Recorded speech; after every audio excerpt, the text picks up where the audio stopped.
दोस्तों हमारे मोदी जी भी ना कमाल करते हैं। कई बार ऐसी ऐसी बातें बोल देते हैं कि आदमी सर पकड़ ले।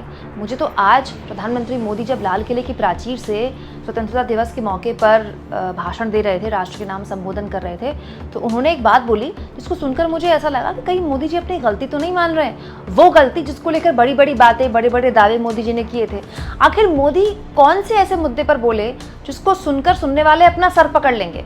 और मुझे मोदी जी की बात कंफ्यूज क्यों लगी और ऐसा क्यों लगा कि मोदी जी खुद समझ रहे हैं कि उनकी जो प्रतिष्ठा है इसकी वजह से दांव पर लगी है और वो कीमत चुकानी पड़ी है। सब कुछ मैं आपको तफसील से बताऊंगा, लेकिन पहले ये तो सुन लीजिए मोदी जी ने कहा क्या। हमारा हर देशवासी भ्रष्टाचार की दिमक से परेशान रहा। हर स्तर के भ्रष्टाचार ने सामान्य मानवीय का व्यवस्थाओं के प्रति विश्वास तोड़ दिया। उसको अपनी योग्यता, क्षमता का प्रति अन्याय की जो गुस्सा होता है वो राष्ट्र की प्रगति में नुकसान करता है।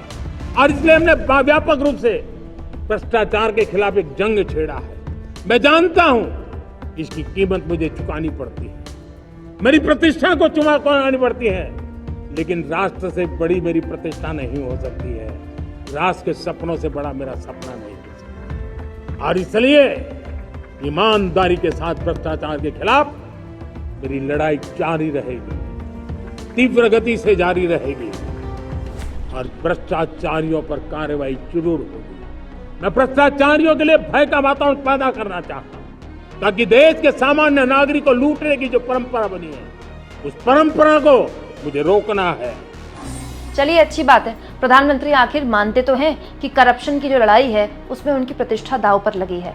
अब ये प्रतिष्ठा दांव पर कैसे लगी है ये तो खैर मोदी जी बता सकते हैं, लेकिन जितना मुझे समझ में आया है और हाल के सालों में जो देखने को मिला है वो तो आप सबके सामने है। दोस्तों 2014 से पहले जब मोदी जी बोलते थे ना खाऊंगा ना खाने दूंगा तो लोग बड़ा सीरियसली लेते थे, लोग बड़ी संजीदगी से लेते थे, लोग मानते थे। लेकिन मोदी जी आज कह रहे हैं कि भ्रष्टाचार पर जो लड़ाई है उनकी जारी रहेगी और इससे उनकी प्रतिष्ठा भी दांव पर लगी है, उनको कीमत चुकानी पड़ी है, लेकिन वो लड़ाई खत्म नहीं करेंगे। तो ये कौन सी लड़ाई की बात कर रहे हैं मोदी जी? वो लड़ाई की जिस लड़ाई में खास तौर पर मोदी जी के नाम की एक वॉशिंग मशीन पैदा हो गई है। दोस्तों इस वॉशिंग मशीन को लेकर कांग्रेस पार्टी ने चुनाव के दौरान ये वीडियो भी शेयर किया था, याद है ना आपको, एनिमेशन वाला वीडियो।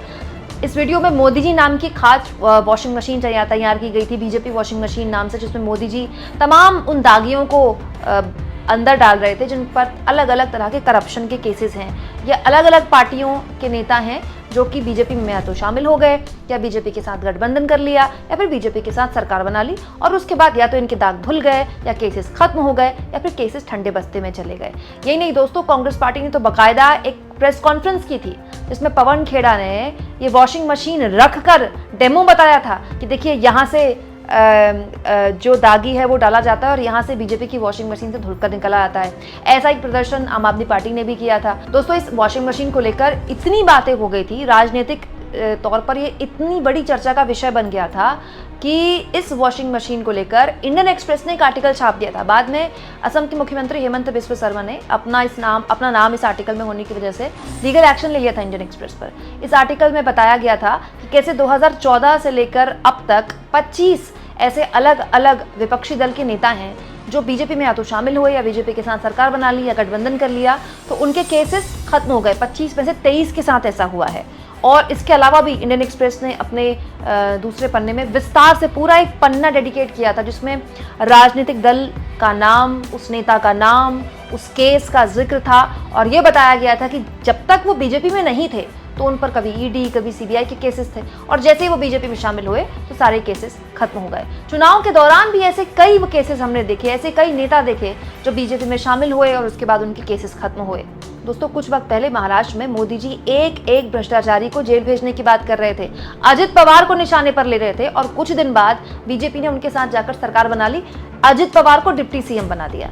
तो ये तो बात सही है, अगर मोदी जी कह रहे हैं कि उनकी प्रतिष्ठा को ठेस पहुंची है, उनको कीमत चुकानी पड़ी है इसकी, तो बिल्कुल कीमत चुकानी पड़ी है दोस्तों, क्योंकि भ्रष्टाचार को लेकर जो विश्वास आम जनमानस के बीच था ना मोदी जी को लेकर, वो विश्वास अब डामाडोल हुआ है। और दोस्तों ये बात तो मोदी समर्थक भी मानते हैं कि भ्रष्टाचार के मामले में मोदी जी की पार्टी और मोदी जी के दावे दोनों हवा हवाई हैं। अब जब करप्शन की बात निकली है तो मैं मोदी जी से एक और सवाल पूछना चाहती हूँ। दोस्तों बहुत सी बातें हुई हैं करप्शन को लेकर। इस देश ने एक बहुत ही अजीब सा, एक बहुत ही अजीब तरह का फैसला देखा है डीमोनेटाइजेशन, नोटबंदी का। दोस्तों मैं मानती हूँ कि अगर किसी फैसले के बाद कोई चुनाव जीत लिया जाए तो ये उस फैसले का आकलन नहीं होता।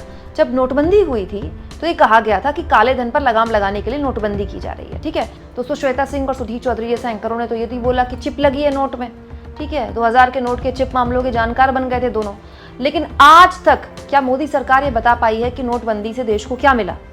आज तक ये सरकार जो बात बात पर इवेंट बाजी में बिल्कुल माहिर है, कभी आपने देखा कि नोटबंदी का एनिवर्सरी मना रही है, नोटबंदी के नाम पर जिस दिन नोटबंदी हुई थी उस दिन के जश्न कर रही है? नोटबंदी के नाम पर ये सही है कि यूपी में बीजेपी ने सरकार बना ली, क्योंकि उस वक्त शुरुआती तौर पर गरीब आदमी को लगा था कि देखिए अमीर आदमियों के, जो अमीर लोग हैं उन सबके पैसे, उन सबके नोट सरकार रख लेगी। लेकिन आप मुझे बताइए, आज भी कहीं छापे पड़ते हैं अलग अलग एजेंसियों के तो भर भर के नोट निकलते हैं ना।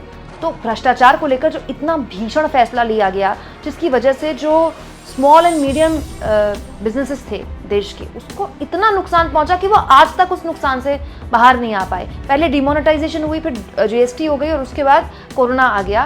पूरा का पूरा जो मैन्युफैक्चरिंग सेक्टर था भारत का, एक बहुत बड़े स्तर पर जो इनफॉर्मल तरीके से लोगों को जॉब्स देता था, उसको कितना नुकसान हुआ है आज तक मोदी जी नहीं बता पाए।